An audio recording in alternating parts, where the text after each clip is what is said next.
All right, so it's been a moment, but I'm back. So here we go. All right, so a couple things happened in my absence that we need to talk about. First of all, I grew this mustache back. It's just the miracle of life. What do? It's back, full-fledged. It's staying here for now. The second thing that was supposed to happen but didn't happen, and I wish it would have happened, was the XH1 update. Fuji promised us an update, but instead we got the X-T2 update, and then they giveth and they taketh away, and here we are with not an XH1 update, but a Sony a7 III review. All right, so I really wanted to do a second part to the XH1 review, and I apologize for that. I just really wanted that update to happen before I can give that camera a full review. I know there's a lot of things happening with it. There's some bugs. Nobody wants to talk about that. Everyone's sweeping all that stuff under the rug. I just want it to be right, and once it's right, I want to do a full review of it. It's a great camera. I'm having fun with it. I'm not getting rid of it. I love it. I just want it to be right before I give my full, honest, in-depth review about it. So in the absence of the XH1, we brought a Sony a7 III into the studio. One of the guys picked it up, and it's been a sweet camera to shoot with. So I want to talk about some of the things I love about it, some of the things I hate about it, and show you some photos and some video that we've taken with this thing. So let's do this.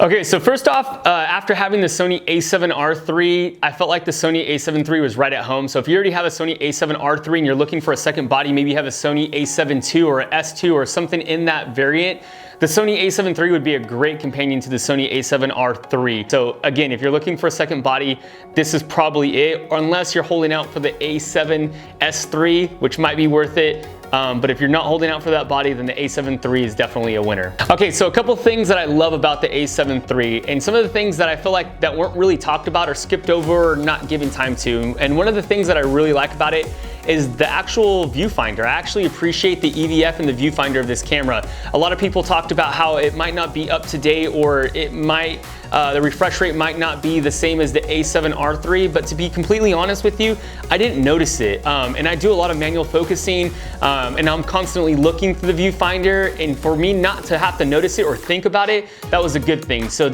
I really like the EVF in this camera. At this price point, it wasn't bothersome. It wasn't something that got in the way of my shooting. And I just want to make that clear. I know a lot of people are talking about how bad the viewfinder is, or how it's not as good as the XH1 per se, or as the a7R III, but honestly, I didn't notice it. It's really good in this camera. So one of the things that I really like about the a7 III is the autofocusing system. Now, for this price point, $2,000, you're getting a lot of autofocusing. Now, does that mean it's as good as the a7R III or the A9? We'll talk about that in a second. So I was using the 50-1.8, which isn't one of the G Master lenses, so I know those G Masters are just spot on with autofocus, and I was using some of the Sigma glass with the Sigma MC11 attachment. So again, I wasn't using the best glass per se in an autofocus situation, so I don't want to completely say the autofocus isn't as good as the A9. Just in the situation and the way that I used the a7R III, it just wasn't the same, but that doesn't mean it was bad. I really like the autofocusing system. So when you're shooting video with the a7 III, it's just really fun, it's intuitive, and it just works. And so I appreciate that about it. A lot of people are waiting for the Sony a7S III, and I'm sure that camera is gonna be a beast. It's gonna be great, but the Sony a7 III works. I love it. Good stuff. So one of my biggest complaints with the a7R III was the menu system, and that same menu system still haunts the a7 III. Now, why Sony doesn't come in and just fix the menu system, clean it up, and make it a lot more intuitive, just seriously. But with that said, there's a ton of menu customization that you can do. You can make things simple. You can put all the things that you think are important to your camera right in the function mode, and it just takes some getting used to. It's just not as intuitive and it's still clunky, and I wish they would fix it. It's something that's so simple and they can do, and a motorcycle just went by. But that's okay, we're gonna keep this cut. My bad, it was a scooter, guys. The people here helping me, Kayla and Zach, said it was a scooter. So another thing that I don't really like about the a7 III is the actual body itself. Now, I do like the body size, and I do like the way that it feels in the hand, but I don't like how plasticky it feels. I felt like if I drop this camera, now again, if I drop any camera, it's gonna be a really bad day. But I feel like if I drop this camera, it would just explode into a million pieces. I don't wanna try it, I'm not gonna do that, but it just feels really plasticky. Now, that doesn't mean that it's cheap, that doesn't mean that it's not really great, and I don't wanna say that.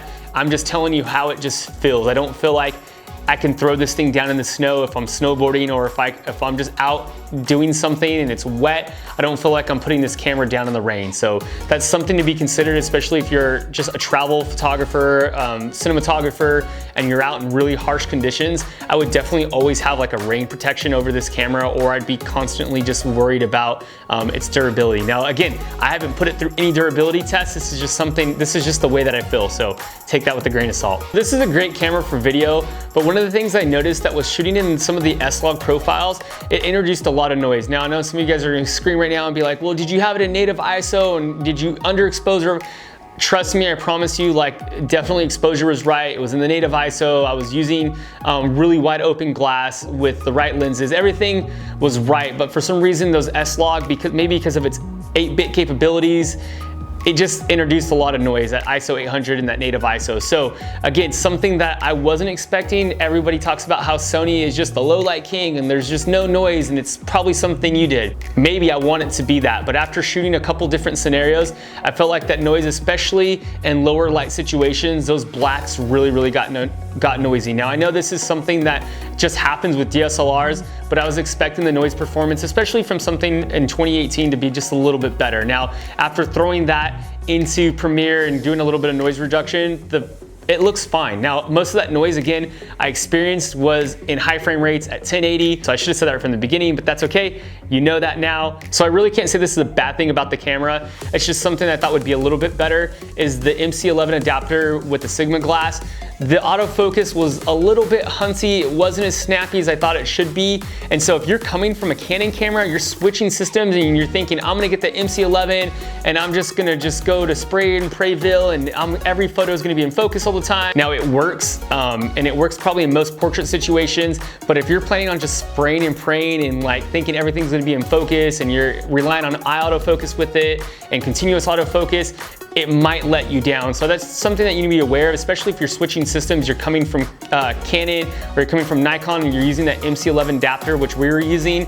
Autofocus isn't on par with the native glass. So another thing that I actually really liked about the a7 III, which was a big surprise, was I felt like the color fidelity was a little bit better with the a7 III, and I don't know why that was, but I felt like even in video and in photo mode, I felt like the colors were tweaked a little bit different, even more so than the a7R III. Now, again, don't jump all over me and like punch me through your computer screen. Like, I don't have a scientific answer or a scientific evidence to prove that the color space is different than the a7R III. Just in my real world experience, I felt like the colors actually looked really great. And so again, Sony gets a really bad rap for color, but it wasn't something that I felt like I couldn't tweak out in Lightroom or make adjustments in Premiere. So keep that in mind if you're afraid to move to this camera because color is, you know, people are saying color's bad.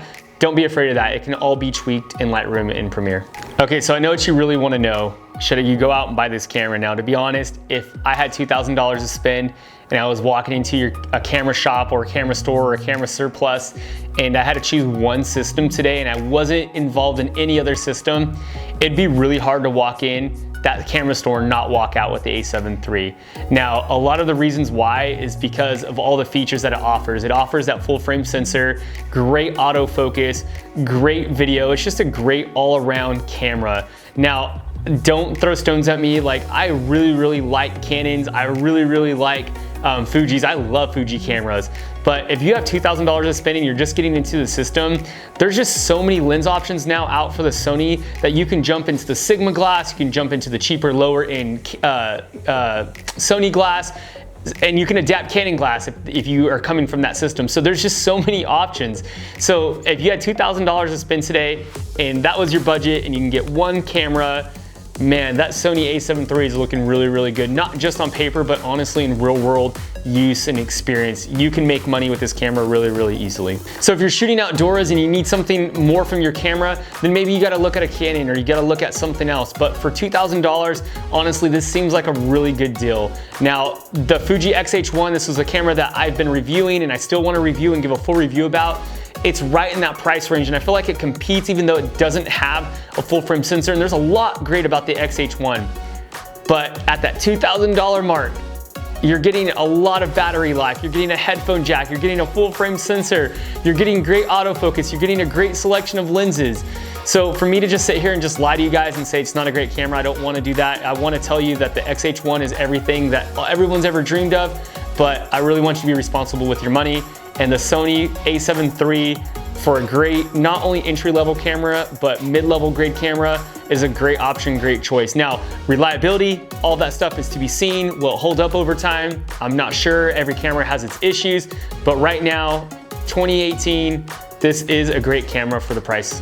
All right, guys, I hope I wasn't too honest with you guys. I just want you to just be able to have the best equipment available to you, and that's all. All right, as always, I appreciate you guys. I appreciate that you're watching these videos. I hope they're helping. As always, make sure you like and subscribe, and we'll see you next video.